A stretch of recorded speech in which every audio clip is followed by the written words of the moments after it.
O amanhecer deslizava suavemente sobre a cúpula da Basílica de São Pedro, banhando as muralhas milenares do Vaticano com uma luz dourada que parecia mais um sussurro do que um brilho.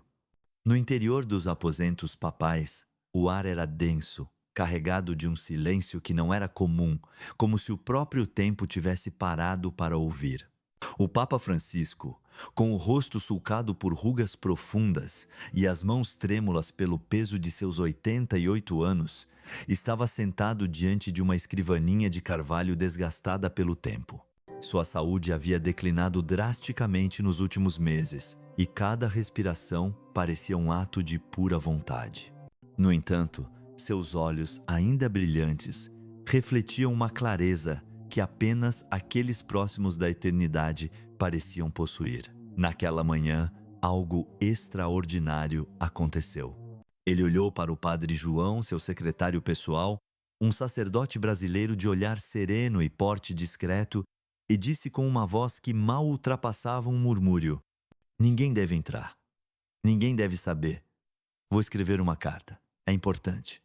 O padre João, que servira ao Santo Padre por anos, assentiu sem questionar, embora um nó se formasse em seu peito. A fragilidade do Papa era evidente, e cada dia parecia um milagre que ele ainda estivesse entre os vivos. Fechou a porta com suavidade, deixando o pontífice sozinho com seus pensamentos e com Deus. Francisco pegou uma folha de papel artesanal, daquelas ainda feitas em pequenos ateliês de Úmbria, e uma caneta tinteiro que lhe fora presenteada na Argentina, muito antes de o mundo o conhecer como Papa. A tinta azul, profunda como o oceano, começou a deslizar sobre o papel com uma lentidão solene, como se cada palavra fosse uma oração, um testamento, uma ponte entre o céu e a terra. Ele não escrevia a um cardeal, a um presidente ou a um líder religioso de renome. O destinatário era Roberto Carlos, o ícone da música brasileira, cujas canções haviam tocado corações em todo o mundo, mas cujo coração, segundo o Papa, batia pelos mais necessitados. Enquanto o Papa escrevia, a milhares de quilômetros dali, no Rio de Janeiro, o sol já queimava com força. O estúdio de Roberto Carlos, em Copacabana, era um redemoinho de vida e som, com acordes de violão ecoando e assistentes correndo para organizar os preparativos de um grande show no estádio do Maracanã.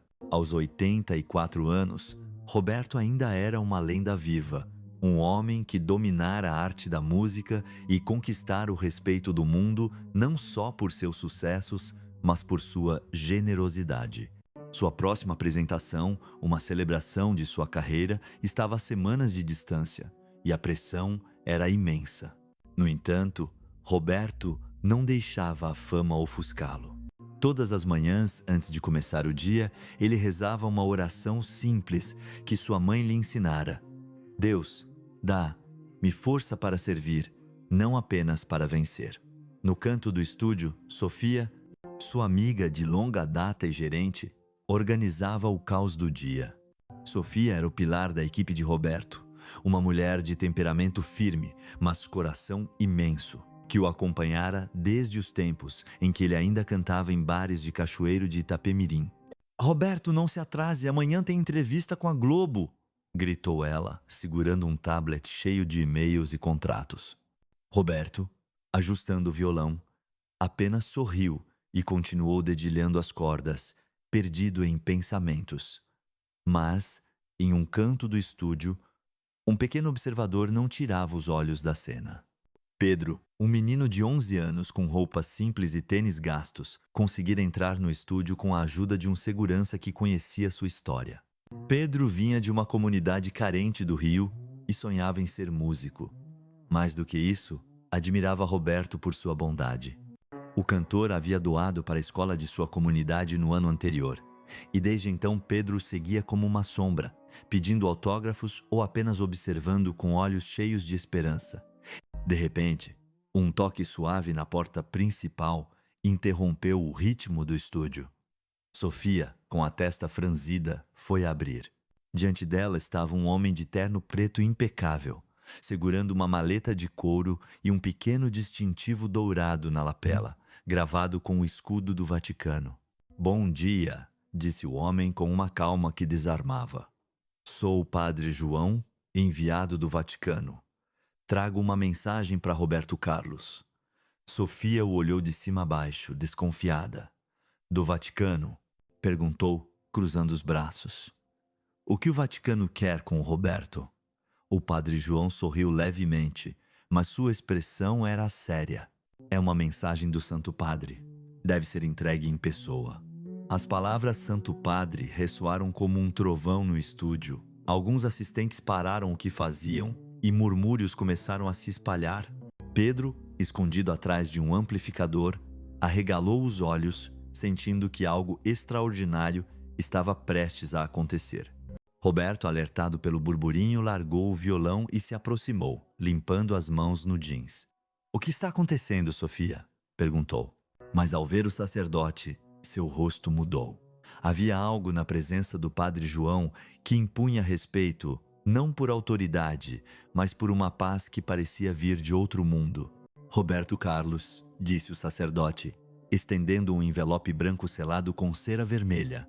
"Sou o padre João, secretário pessoal do Papa Francisco. Sua Santidade pediu que eu entregasse isso pessoalmente. Ele escreveu há 3 dias. Antes de..." Ele fez uma pausa, como se as palavras doce. "Antes de falecer." O estúdio ficou em silêncio. Roberto sentiu o chão tremer sob seus pés. "Faleceu?" repetiu, incrédulo. Ninguém no estúdio havia ouvido a notícia. Mas, naquele momento, Sofia pegou o celular e mostrou um título que acabara de ser publicado. Papa Francisco morre após longa batalha com a saúde. Eduardo, o irmão mais novo de Roberto, deixou cair a partitura que segurava e um suspiro coletivo encheu o ar. Roberto, com o coração acelerado, pegou o envelope com mãos trêmulas. O selo do Vaticano, com as chaves de São Pedro, brilhava sob a luz do estúdio. "Uma carta para mim?" perguntou, buscando nos olhos do sacerdote alguma explicação. O padre João assentiu. "Leia-a em oração, Roberto. Sua Santidade insistiu que Deus falará com você através dessas palavras." Sem dizer mais, o sacerdote deu um passo atrás, inclinou a cabeça e se retirou, deixando para trás um silêncio que pesava mais do que qualquer nota musical. Sofia, recuperando-se do choque, colocou a mão no ombro de Roberto. "Roberto, isso não é qualquer coisa. Vamos para casa. Você precisa abrir isso com calma." Roberto assentiu, mas não conseguia desviar os olhos do envelope. Algo em seu interior, uma voz que ele não podia explicar, dizia que aquele não era uma mensagem comum. Era como se o céu tivesse decidido falar com ele. Pedro, que observara tudo de seu esconderijo, correu até a porta atrás do sacerdote, gritando: "Padre, é verdade que o Papa escreveu para o Roberto?" O padre João parou, olhou para o menino com um sorriso e respondeu: "Sim, pequeno. E talvez um dia você entenda por quê." Naquela noite, a casa de Roberto, uma residência modesta mas acolhedora em Copacabana, estava mergulhada na penumbra. Vestido com uma camiseta branca e jeans, ele entrou na pequena capela que sua mãe construíra anos atrás. Era um lugar humilde, com um crucifixo de madeira, uma imagem de Nossa Senhora Aparecida e velas que nunca se apagavam. Sofia o acompanhou, mas ficou na porta respeitando o momento. Pedro, que conseguira convencer Sofia a deixá-lo entrar, sentou-se em um banco, olhando com olhos curiosos. Roberto colocou o envelope no altar, ao lado do crucifixo, e se ajoelhou. "Senhor, eu não sei o que isso significa", murmurou, fechando os olhos. "Mas se é a tua vontade, dá-me força para entender." Com mãos trêmulas, ele quebrou o selo de cera e desdobrou a folha. A caligrafia do Papa, trêmula mais clara, enchia a página. As primeiras linhas o acertaram como um soco no coração. "Querido Roberto, filho em Cristo, escrevo com o coração apertado pela dor destes dias, mas também com a paz de quem viu o invisível. Não me restam muitas forças, mas sim uma última missão, e a entrego a você, porque, no meio da glória do mundo, você permaneceu humilde. Enquanto outros buscam câmeras, você dá esperança aos que não têm voz." Deus me mostrou em oração que você será uma chama de esperança, cantando para as almas perdidas. Prepare-se. Quando ouvir a voz de uma pequena no silêncio, saberá que é a hora. E lembre-se, o reino dos céus pertence aos que são como crianças. As lágrimas começaram a rolar pelas bochechas de Roberto. Não eram lágrimas de tristeza, mas de algo mais profundo, uma mistura de assombro, temor e gratidão. Ele nunca se sentira tão pequeno, tão frágil, tão escolhido. Sofia, da porta, viu o amigo chorar e sentiu um arrepio. Pedro, sem entender completamente, sussurrou: Roberto, o que diz? É algo bom? Roberto olhou com os olhos brilhando e só conseguiu responder: é mais que bom, pequeno. É um chamado. Naquele momento, um vento suave entrou pela janela, fazendo as chamas das velas tremularem. Ninguém notou, mas o envelope, ainda nas mãos de Roberto, parecia brilhar com uma luz que não era deste mundo. Do lado de fora, o padre João, sentado em um táxi a caminho do aeroporto, fechou os olhos e rezou: Senhor, que Roberto escute, que o mundo escute. Porque o que estava por vir não era apenas para um cantor, mas para toda a humanidade. No dia seguinte, o Rio de Janeiro acordou com o peso da notícia da morte do Papa Francisco. As rádios tocavam homilias, as TVs mostravam multidões em Roma e as redes sociais se enchiam de mensagens de luto. Mas Roberto mal prestava atenção. A carta o perseguia como um eco impossível de ignorar. Ele tentou voltar à rotina, aos ensaios exaustivos no estúdio, as reuniões com produtores, os sorrisos forçados para as câmeras que o seguiam aonde quer que fosse. Mas cada acorde, cada manchete sobre a morte do Papa, cada olhar para o envelope branco que agora guardava em uma caixa de madeira ao lado de sua cama, o lembrava que algo maior o estava chamando. Ele não dormia bem. Em seus sonhos, uma menina pequena, de rosto indistinto, mas com uma voz cristalina, cantava Ave Maria em uma igreja vazia, cercada por uma névoa densa que parecia engolir a luz. Roberto tentava se aproximar, mas seus passos não o levavam a lugar algum, e ele acordava suando, com o coração disparado, sentindo que a carta em sua mesinha de cabeceira o observava na escuridão. Sofia notou a mudança nele.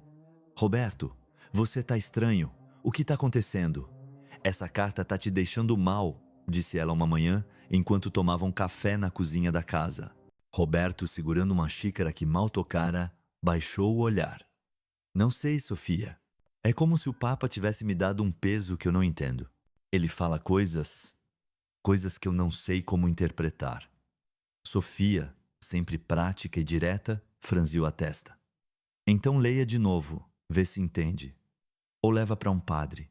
Isso não é normal, Roberto. O Papa não escreve para qualquer um. Ele assentiu, mas no fundo sabia que não era tão simples. As palavras do Papa, quando ouvir a voz de uma pequena no silêncio, saberá que a hora era um enigma que o mantinha acordado, como um quebra-cabeça divino que ele não conseguia decifrar. Naquela manhã, ele decidiu escapar do tumulto do estúdio e visitar o orfanato que apoiava há anos em uma favela do Rio. Era um lugar especial para ele, um refúgio para crianças órfãs e famílias necessitadas, onde seu dinheiro não apenas construía paredes, mas também esperanças. Mateus, seu amigo padre, o acompanhou. Mateus, um homem de 60 anos com o rosto bronzeado pelo sol carioca e uma fé inabalável, fora mais que um guia espiritual para Roberto, era como um irmão. Enquanto dirigiam para o orfanato na van de Roberto, Mateus quebrou o silêncio. Roberto, essa carta não é brincadeira. O Papa não escreve por escrever. Se ele te escolheu, é porque Deus tem um plano. Mas você precisa abrir os olhos. Procure o sinal. Roberto olhou, inseguro. E se eu não enxergar, Mateus? E se eu não estiver pronto? O padre sorriu, mostrando uma calma que acalmava. Ninguém está pronto quando Deus chama, amigo. Só precisa escutar. Ao chegarem ao orfanato, as crianças correram para recebê-lo, suas risadas enchendo o ar como um bálsamo para a alma. Roberto assinou autógrafos, brincou com uma bola velha e ouviu as histórias dos pequenos que o viam como um herói. Por um momento, Ele esqueceu a tempestade em seu interior. Mas então, do fundo do pátio, uma voz o paralisou. Era uma menina de não mais de 9 anos, cantando com uma clareza que parecia impossível para alguém tão frágil. Ave Maria, cheia de graça. A melodia era idêntica à de seus sonhos. Roberto ficou imóvel, como se o mundo tivesse congelado. A menina, sentada em um banco debaixo de uma árvore, tinha os olhos fechados. Era Clara, uma órfã que vivia no orfanato. Seu rosto, iluminado por um sorriso sereno, parecia refletir uma paz que não era deste mundo. Mateus, ao seu lado, murmurou: Roberto, você a conhece? Roberto negou com a cabeça, mas não conseguia desviar o olhar. Ele se aproximou lentamente, como se temesse quebrar o momento. Como você se chama, pequena? Perguntou, ajoelhando-se diante dela. Clara abriu os olhos brilhantes como estrelas e respondeu: Me chamo Clara. E você é o Roberto Carlos, né? Ele assentiu, sorrindo. Sua. Essa música, onde você aprendeu? Clara inclinou a cabeça, como se ouvisse algo que ninguém mais podia. Um homem brilhante me disse para cantar para você, disse ela. Ele falou que você entenderia. Roberto sentiu um arrepio percorrer sua espinha. Um homem brilhante? Quem era ele? Clara sorriu, mostrando dentes pequenos e tortos. Não sei. Ele veio ontem no meu sonho. Era alto, com uma luz que não queimava. Disse que você tem uma carta importante e que minha música ia te ajudar a encontrar o caminho. Mateus, que ouvia tudo, fez o sinal da cruz. Nossa Senhora, Roberto. Isso é o que o Papa disse. A voz de uma pequena é ela. Roberto não respondeu. Sua mente era um turbilhão. Ele lembrou das palavras exatas da carta. Quando ouvir a voz de uma pequena no silêncio, saberá que é a hora. Mas que hora? O que ele deveria fazer? Antes que pudesse perguntar mais, Clara pegou sua mão com uma força surpreendente para uma menina tão delicada. Não tenha medo, Roberto. O homem brilhante disse que você é forte, mas não só na música. Diz que você vai levar a luz dele para muita gente. As palavras da menina o atingiram como uma onda. Não eram palavras de uma criança de 9 anos. Eram algo mais, algo que vinha de um lugar que Roberto não podia compreender. Naquela noite, de volta a casa, Roberto não conseguia tirar Clara da cabeça. Sofia, que insistira em ir ao orfanato, estava igualmente desconcertada. Roberto, essa menina não é normal. Como ela sabia da carta? Ninguém mais sabe, só a gente e aquele padre do Vaticano. Roberto, sentado na sala com a caixa de madeira nas mãos, suspirou. Não sei, Sofia, mas sinto que isso é só o começo. Ele decidiu abrir a carta novamente, buscando alguma pista que pudesse ter passado despercebida. Sob a luz fraca de um abajur, desdobrou a folha com cuidado, mas dessa vez algo caiu no chão. Uma segunda folha, dobrada e amarelada, que ele não notara antes. Ele a pegou com mãos trêmulas e a abriu. A caligrafia era diferente, mais firme, mais antiga. No final, uma assinatura que fez seu coração parar, João Paulo II. A nota dizia: Quando o pastor de Roma fechar os olhos, o mundo verá trevas por 3 dias, mas os humildes acenderão a luz. Não temas, pois a fé move montanhas, mas só a obediência abre os céus. Bem-aventurados os puros de coração, porque eles verão a Deus. Mateus 5, 8. Roberto sentiu o ar ficar pesado. Como era possível? Uma carta dentro de outra, escrita por um santo? Sofia, que lia por cima de seu ombro, levou as mãos à boca. Roberto, isso é loucura! O que isso significa? O que o Papa quer que você faça? Ele não respondeu. Em vez disso, fechou os olhos e rezou. Algo que não fazia com tanta intensidade desde que era menino em Cachoeiro. Senhor, eu não entendo, mas se isso vem de ti, dá-me um sinal. Diga-me o que fazer. No dia seguinte, o mundo ainda chorava a morte do Papa Francisco. As notícias falavam de multidões em Roma, de bispos reunidos para o conclave, de um Vaticano imerso em luto. Mas, no Rio, Roberto tomou uma decisão. Com a ajuda do padre Mateus, que o conhecera desde os tempos de Coroinha, ele organizou um show beneficente no orfanato. Não sabia por quê, mas sentia que precisava reunir as pessoas, compartilhar a voz de Clara, ouvir o chamado. Mateus, um homem simples com uma barba rala e um riso contagiante, o apoiou sem hesitar. Roberto, quando Deus fala, nem sempre explica. Só pede que confie. Vamos fazer esse show. Talvez aí você encontre respostas. A notícia do show se espalhou rapidamente. Pedro, o menino do estúdio, correu pela favela contando a todos que Roberto recebera uma carta do Papa e que algo grande ia acontecer. Na noite do evento, o pátio do orfanato estava lotado. Mais de 200 pessoas, entre moradores, famílias, pobres e curiosos, se reuniram sob um céu estrelado. Roberto, vestido com uma camiseta branca e jeans, estava nervoso. Não era um pregador, não era um padre, era um cantor. Mas quando viu Clara, com um vestido azul simples e um sorriso radiante, sentiu uma paz inexplicável. Mateus abriu o show com uma oração. Senhor, Tu falas através dos pequenos, dos humildes. Abre nossos corações para ouvir. Então convidou Clara para cantar. A menina, com os olhos fechados, começou. Ave Maria, cheia de graça. Sua voz era como um rio, clara, pura, atravessando o silêncio da noite. Os presentes, muitos com lágrimas nos olhos, ficaram imóveis. Alguns se ajoelharam, outros se deram as mãos. Roberto, de pé ao lado de Mateus, sentiu algo se mover em seu interior, como se a canção de Clara estivesse despertando uma parte de sua alma que estivera adormecida. Mas então, o impossível aconteceu. As luzes do pátio, conectadas a um gerador velho, começaram a piscar, primeiro lentamente, depois com um ritmo frenético, como se respondessem à voz da menina. O gerador, segundo os responsáveis, estava desligado havia horas. Um murmúrio de assombro percorreu a multidão. Mateus, com os olhos cheios de lágrimas, apertou o braço de Roberto. Isso é, Roberto, é a hora que o Papa disse. Sofia, que gravava tudo com o celular, deixou o aparelho cair, incapaz de conter a emoção.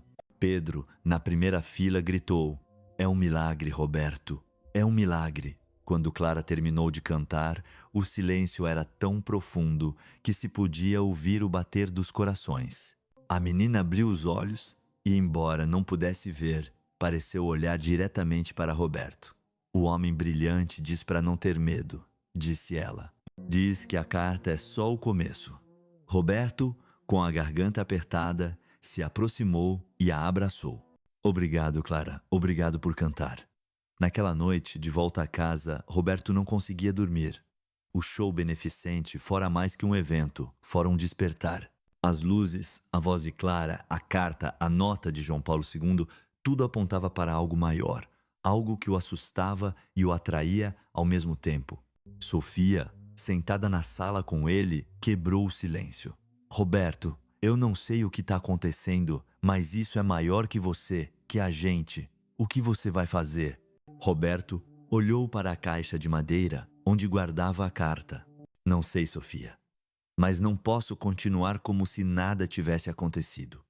Isso muda tudo. Naquele momento, o celular de Sofia vibrou.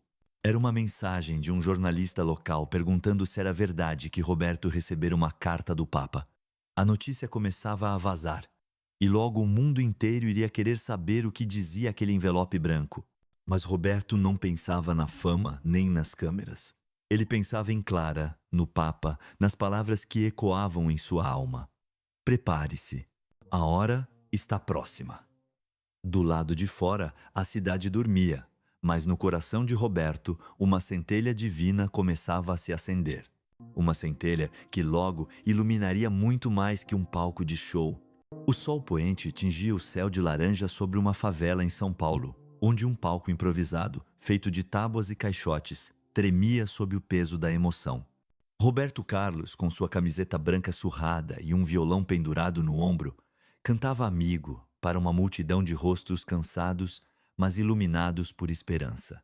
Crianças descalças, avós com lenços na cabeça e trabalhadores exaustos da construção se amontoavam, cantando junto: suas vozes roucas misturando-se à melodia como uma oração coletiva. Ao seu lado, Clara, a menina órfã de 9 anos, segurava um microfone com mãos pequenas, mas firmes. Quando ela começou a cantar a Ave Maria, o silêncio caiu sobre a favela. Sua voz, pura como um riacho cristalino, parecia atravessar não só o ar, mas as almas de todos ali. Um homem, que minutos antes discutia com a esposa, segurou a mão dela e chorou. Uma criança, que nunca conhecera uma igreja, fez o sinal da cruz pela primeira vez. Desde o show beneficente no orfanato, algo mudara em Roberto. Ele não era mais apenas o rei da música romântica. Era um mensageiro, carregando as palavras de uma carta que o Papa Francisco lhe deixara antes de partir. Aquela carta, escrita em papel artesanal com tinta azul, não era apenas um pedaço de papel. Era uma chama, e Roberto sentia seu calor queimando em seu peito. Ele havia cancelado shows comerciais, uma decisão que chocara o mundo da música. Jornais estampavam manchetes como Roberto Carlos abandona a carreira por fanatismo religioso, enquanto críticos de TV o chamavam de velho iludido. Mas ele não lia os jornais. Sua atenção estava nas ruas, nas igrejas, nos corações partidos que ele tentava reacender com suas canções e com a voz de Clara. Naquela noite em São Paulo, enquanto Clara cantava, algo extraordinário aconteceu. Uma tempestade se formava no horizonte, com nuvens escuras engolindo o céu. Mas, quando ela chegou ao verso Santa Maria, Mãe de Deus, um raio de luz dourada cortou as nuvens, iluminando o palco como se o próprio céu tivesse aberto uma janela. A multidão prendeu a respiração e alguns caíram de joelhos, murmurando preces.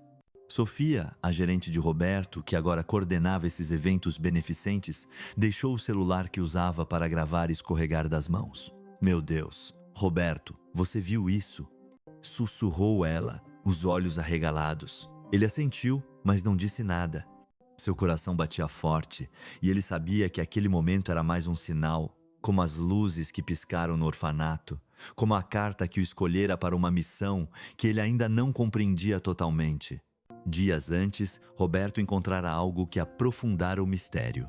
Ao examinar a carta do Papa novamente, ele descobriu, dobrada dentro do envelope, uma nota amarelada com a caligrafia firme de São João Paulo II.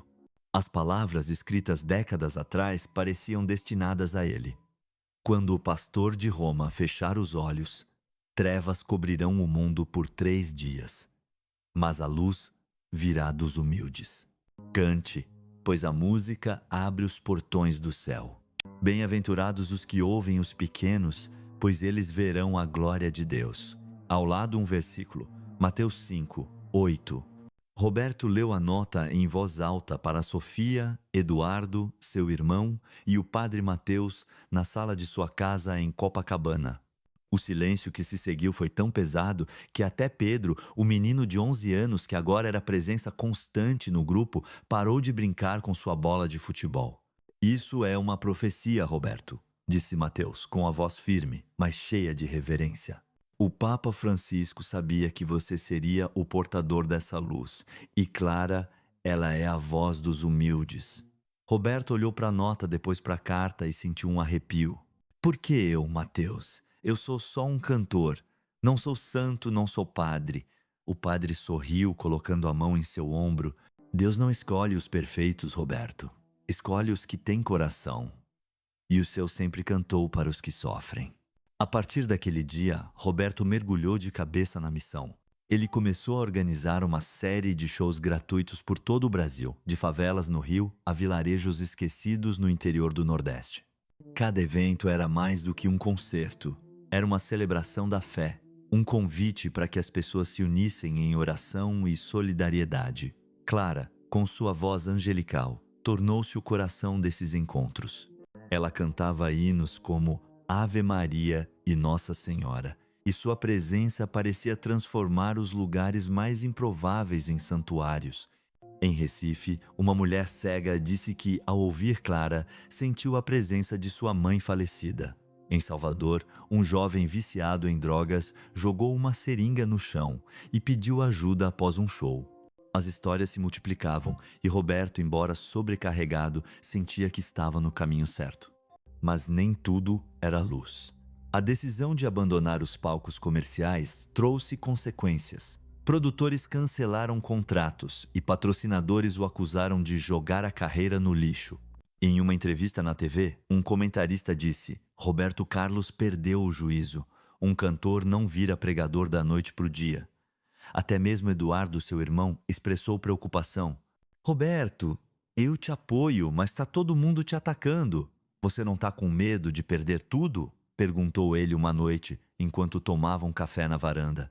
Roberto olhou para o mar de Copacabana, as ondas quebrando sob a luz da lua, e respondeu: Eduardo, eu já tenho tudo o que preciso. Essa carta, ela me deu um propósito maior que qualquer palco. Sofia, que antes temia pela carreira dele, agora era sua maior defensora. Ela deixou de lado os negócios e se dedicou a organizar os eventos beneficentes, coordenando voluntários e garantindo que cada show chegasse aos mais necessitados. Se é isso que Deus quer, Roberto, então vamos até o fim, disse ela, com um brilho novo nos olhos. Enquanto isso, Clara se tornava mais do que uma menina órfã. Sua história, a de uma criança que perdera os pais, mas encontrar uma voz que tocava o céu, espalhava-se como fogo. As pessoas a chamavam de a Menina da Luz, e ela parecia carregar uma sabedoria além de sua idade. Em um dos shows, em Belo Horizonte, ela pegou a mão de Roberto antes de subir ao palco e disse: O homem brilhante voltou no meu sonho. Ele diz que você é uma chama, mas que precisa de nós todos para não apagar. Roberto, ajoelhando-se para ficar na altura dela, perguntou: Clara, quem é esse homem brilhante? Você já viu o rosto dele? Ela balançou a cabeça sorrindo. Não, mas ele é bom. Ele disse que a carta não é só sua, é de todo mundo. Essas palavras ficaram com Roberto, ecoando como um refrão que ele não conseguia esquecer. A ideia de uma peregrinação nasceu quase por acaso. Em uma noite de oração na capela de sua casa, Roberto, Mateus, Sofia, Eduardo e Pedro discutiam o que fazer em seguida. A carta do Papa falava de uma hora que estava próxima e a nota de João Paulo II mencionava 3 dias de trevas antes que a luz dos humildes brilhasse. Pedro, com a energia típica de uma criança, sugeriu: Por que a gente não leva música para Aparecida? Lá é onde a Virgem mora, né? Todo mundo ia querer ir. Mateus riu, mas seus olhos brilharam. O menino tá certo, Roberto. A Basílica de Nossa Senhora Aparecida é o coração do Brasil. Se você quer que essa chama alcance o país, é lá que ela deve queimar mais forte. Roberto hesitou. Uma peregrinação não era um show. Era algo maior, mais arriscado. Algo que exigiria deixar tudo para trás. Mas, ao olhar para Clara, que brincava com um rosário na capela, ele soube que não tinha escolha. Vamos para Aparecida, disse, com uma determinação que surpreendeu até ele mesmo. A organização da peregrinação foi um desafio monumental. Sofia trabalhou dia e noite, mobilizando comunidades, paróquias e voluntários. Eduardo, que inicialmente relutara, assumiu a logística, garantindo transporte e segurança. Mateus conectou a iniciativa com bispos e padres que, embora inicialmente desconfiados, começaram a apoiar o movimento. Pedro, com seu entusiasmo contagiante, correu pelas favelas do Rio, espalhando a notícia. O Roberto vai levar a carta do Papa para Aparecida. Quem vem com a gente? Em poucas semanas, o que começou como uma ideia simples se transformou em um evento nacional. Milhares de pessoas se inscreveram para caminhar, cantar e rezar, de São Paulo até a Basílica, uma jornada de centenas de quilômetros. Mas a peregrinação também trouxe oposição. Alguns líderes religiosos conservadores acusaram Roberto de usar a fé para autopromoção. Um bispo em uma diocese do interior escreveu uma carta aberta, dizendo: Um cantor não tem autoridade para liderar um movimento espiritual. Jornais sensacionalistas publicaram rumores de que Roberto estava louco ou manipulando as massas. Até mesmo dentro de sua família houve tensão. Sua sobrinha Ana, que trabalhava como jornalista, ligou preocupada. Tio, o que está acontecendo? As pessoas estão falando que você virou fanático. Você está bem? Roberto, com paciência, respondeu. Ana, eu nunca estive tão bem. Não é sobre mim. É sobre algo maior. Clara, em um momento de lucidez que desarmava qualquer dúvida, disse a ele durante o ensaio: O homem brilhante falou que vão te julgar, mas que a verdade sempre canta mais alto que as mentiras. Roberto a abraçou, sentindo que aquela menina era de fato a voz do céu. A peregrinação começou em uma manhã chuvosa, com nuvens pesadas cobrindo São Paulo. Roberto, Clara, Sofia, Eduardo, Mateus e Pedro lideravam a multidão que carregava bandeiras do Brasil, rosários e cartazes com frases da carta O reino dos céus é dos que são como crianças. Clara, em uma cadeira decorada com flores, cantava enquanto o grupo caminhava. Sua voz, mesmo sob a chuva, parecia não se apagar. E as pessoas ao redor se uniam a ela, cantando hinos como Romaria e Nossa Senhora. Pedro, com uma bandeira do Brasil amarrada como capa, gritava: É por Deus! É pelo Roberto! A energia dele fazia todos rirem, mesmo os mais cansados. Ao longo do caminho, histórias milagrosas começaram a surgir. Em uma parada em Campinas, uma mulher idosa que caminhava com dificuldade disse que, após ouvir Clara, sentiu as dores nas pernas desaparecerem. Em outra cidade, um grupo de jovens que se juntara à peregrinação por curiosidade decidiu abandonar uma vida de crimes, entregando-se à polícia após uma missa. Roberto, que caminhava entre as pessoas, ouvia cada relato com humildade. Não sou eu, dizia ele. É a carta, é Clara, é Deus. Mas, no fundo, ele ainda se perguntava: por que eu? O que vem depois disso? O ponto alto da peregrinação aconteceu na Basílica de Nossa Senhora Aparecida, numa noite em que o céu estava limpo e as estrelas pareciam mais próximas. Dezenas de milhares de pessoas lotavam a praça da Basílica, segurando velas que transformavam o lugar em um mar de luz. Roberto subiu ao palco, não como uma estrela, mas como um peregrino. Ele cantou Jesus Cristo e a multidão o acompanhou, suas vozes ecoando como um trovão.